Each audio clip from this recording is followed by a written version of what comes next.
Hello friends, welcome to my YouTube channel Jai study class से। तो दोस्तों, आज मैं आपके लेकर आ चुका हूँ Bihar board class 10th economics chapter 6 वैश्वीकरण सब्जेक्टिव आंसर। तो इस वीडियो में आपको मिलने वाला सारा लघु उत्तरीय और द्वितीय का काफी खतरनाक आंसर, काफी शॉर्ट आंसर, जो आप एक बार देखेंगे और आपको याद हो जाएगा। तो वीडियो को लास्ट तक देखिएगा, चैनल को सब्सक्राइब कीजिएगा। चलिए वीडियो को स्टार्ट करते हैं।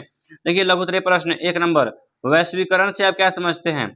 आंसर देखिए, जब दुनिया के विभिन्न देशों के बीच व्यापार, निवेश, तकनीक और सेवाओं का आपसी संबंध बढ़ता है, उसे वैश्वीकरण कहते हैं। काफी इजी है ना? तो वीडियो को लाइक करते जाइए, चैनल को सब्सक्राइब भी कर दीजिएगा। चलिए, अब 2 नंबर देखिए क्वेश्चन कि बहुराष्ट्रीय कंपनी किसको कहते हैं? आंसर देखिए, वह कंपनी जो एक से अधिक देशों में उत्पादन, व्यापार या सेवा का कार्य करती है, उसे बहुराष्ट्रीय कंपनी कहते हैं।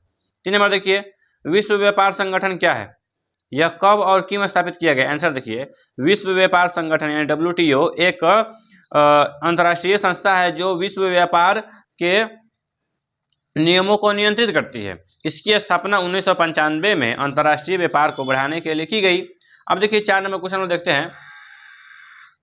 4, 5, 6 देख लेते हैं। यहाँ पे काफी इजी भाषा में है, लेकिन 5 नंबर देखिए कि उदारीकरण को 4 नंबर देखिए, भारत में सन 1991 के आर्थिक सुधारों से आप क्या समझते हैं? आंसर देखिए, 1991 में भारत में उदारीकरण, निजीकरण और वैश्वीकरण की नीति अपनाई गई, जिससे व्यापार और निवेश के अवसर बढ़े। 5 नंबर देखिए, उदारीकरण को परिभाषित करें। आंसर देखिए, सरकार द्वारा व्यापार और उद्योग पर लंबे प्रतिबंधों को कम या समाप्त करना उदारीकरण कहलाता है। 6 नंबर देखिए आंसर क्वेश्चन, निजीकरण से आप क्या समझते हैं? जब सरकारी उद्योगों और सेवाओं को निजी क्षेत्रों को सौंप दिया जाता है तो उसे निजीकरण कहते हैं। तो अब देखेंगे हम लोग एक प्रश्न काफी शॉर्ट दीर्घ का मैं लेकर आ चुका हूँ। पूरा आपको नंबर मिलेगा एग्जाम में अगर आप ये मेरा नोट्स लिखते हैं तो।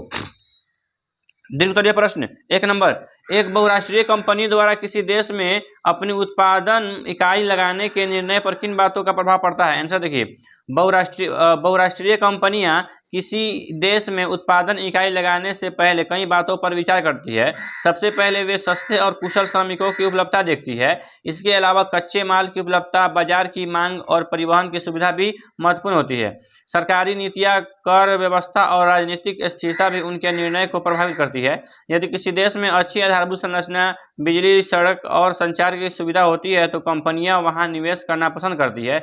इन सभी कारणों से बहुराष्ट्रीय कंपनियां किसी देश में उत्पादन इकाई स्थापित करने का निर्णय लेती है। यह हो गया आपका 1 नंबर दीर्घ प्रश्न का आंसर। अब देखेंगे 2 नंबर, वैश्वीकरण का बिहार पर पड़े प्रभाव को बताइए। आंसर देखिए, वैश्वीकरण का बिहार पर कई प्रकार के प्रभाव पड़े हैं। वैश्वीकरण के कारण बिहार में व्यापार और उद्योग के अवसर बढ़े हैं। सूचना प्रौद्योगिकी और सेवा क्षेत्र भी विकास हुआ है। लोगों को रोजगार के अवसर मिले हैं। इसके अलावा आधुनिक तकनीक और विदेशी निवेश का प्रभाव भी देखा गया है। हालांकि कुछ छोटे उद्योगों को बड़ी कंपनियां से प्रतिस्पर्धा का सामना करना पड़ा, फिर भी वैश्वीकरण के कारण बिहार की अर्थव्यवस्था में धीरे धीरे सुधार हो रहा है।